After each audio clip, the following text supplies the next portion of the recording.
What are the 5 biggest myths regarding October 12th, Hispanic Heritage Day? Myth number 1. October 12th commemorates a genocide. America was not discovered. It was invaded and looted. There's nothing to celebrate. October 12th is not meant to celebrate any genocide, nor any conquest. This day marks the anniversary when the Caravels spotted land after a month of crossing from the Canary Islands to the Antilles. On that day, they had zero contact with the natives. And of course, Hispanic American heritage is the result of everything that followed. Either way, the theory claiming that the Spanish Empire carried out an indigenous genocide is impossible, and this theory is even discarded by historians who are disdainful toward Hispanist ideology. It was completely impossible for a few Spaniards to murder millions of indigenous people, even more impossible given they had no reason to do so. Even the most loyal followers of Bartolomé de las Casas admit that the millions of indigenous murders he wrote about are completely exaggerated, and they contradict. The Spaniards were so incapable of murdering millions of indigenous people that without the help of thousands of indigenous allies, the conquest of the Mexica and Incan empires would have been impossible. The same thing regarding the looting of gold. The crown only charged the royal fifth, el quinto real, and that was used for public expenses within the viceregal American territories, and the rest for the peninsula. Myth number 2. The Spanish did not discover anything. America had already been discovered by the original peoples and later by the Vikings. The Spanish did not arrive first in America. Yeah, that has been known already, but they were the ones who discovered it for the rest of the world. To discover something does not mean to arrive first. If a scientist finds the cure against cancer, but he does not tell anyone, then that scientist is not discovering anything for the world. The discoverer would be the one who made said cure known to humanity. America remained hidden from the rest of the world. The Spanish discovered the fact that there existed other continents. This did not happen with the Vikings, because they only lived in small settlements in North America, without discovering that this was another continent. There is also no evidence that other groups of people arrived to the Americas. These are nothing more than legends. Myth number 3. The Spanish were simply lucky to stumble upon America. Columbus did not even know that he had discovered a new continent. He believed he had arrived in India.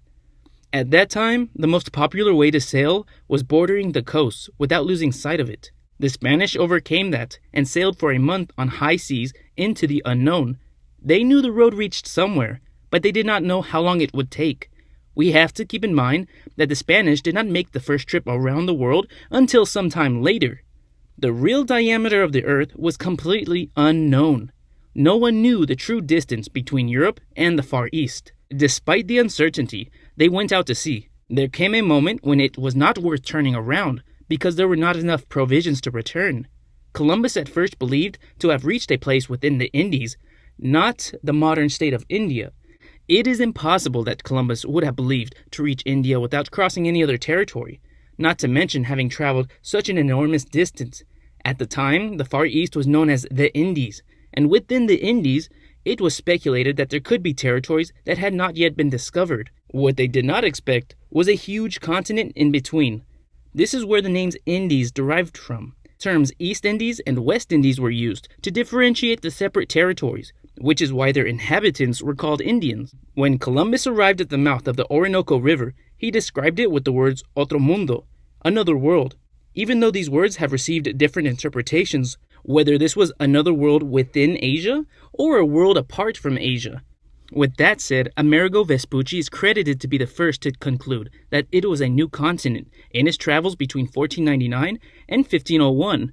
However, Amerigo Vespucci never affirmed to having discovered the continent through his travels, and is accused of having invented parts of his accounts.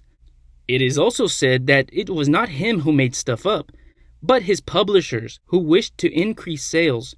Bartolomé de las Casas accused them of being a faker and of wanting to appropriate the discovery of Columbus, but there is no proof of this. What is clear is that the cartographer Juan de la Cosa demonstrated the first world map where America appears and is completely separated from Asia, and he did it before Vespucci supposedly discovered the continent in the year 1500. Being that Columbus died in 1506, it could be hardly said that he died without knowing he had arrived in a new continent. For Columbus, it would have been quite difficult not to realize that the shape of the lands he was touring did not correspond to anything that resembled Asia. It is not outside of the realm of possibility either that another person could have been the first to realize that they had reached another continent. We only know this history thanks to those who actually wrote the history, not by people who wrote nothing at all. And to top it off, we don't even have a ton of data from that time. Myth number 4.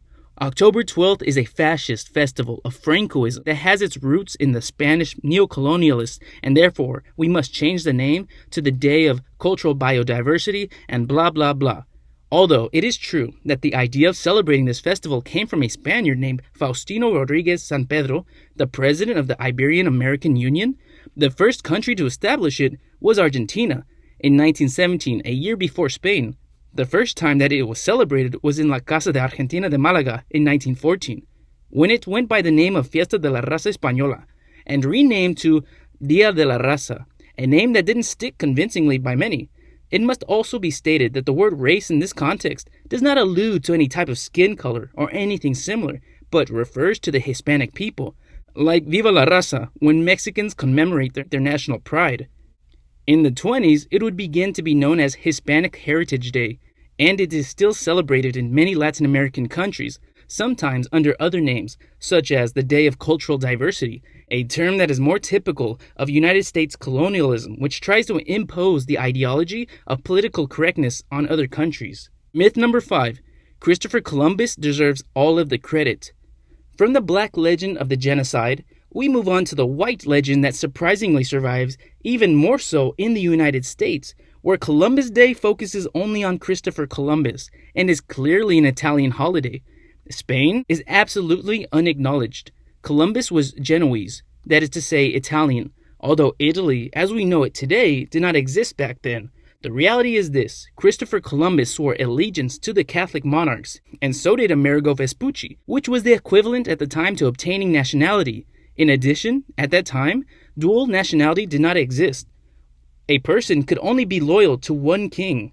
Columbus was but one piece of a larger picture. Even though he led expeditions, he would not have accomplished anything without the Catholic monarchs, who financed his expeditions and restricted them, like the time they arrested him in chains for torture and tyranny, stripped him of his governorship, and returned him back to Spain in the year 1500. He wouldn't have been able to carry out these expeditions without the people from Palos de la Frontera, and without the invaluable collaboration of the Pinzon brothers, who were great navigators and are credited for having settled conflicts that could have resulted into a storm. To this day, there exist some cartoons on YouTube with hundreds of thousands and even millions of views that unsuspectingly romanticize Columbus to the extreme. At the time, everyone believed that the earth was square and flat, except Columbus, who defended that it was round, and with his trip, he intended to prove it. Mi nombre es Cristóbal Colón. My name is Christopher Columbus, and I tell you that when I was born, many told me to believe that the earth was a world in the shape of a square board, resting on 4 elephants. When the horizon ended, an abyss began, and all those who fell into it were devoured by horrible monsters. Monstruos horribles.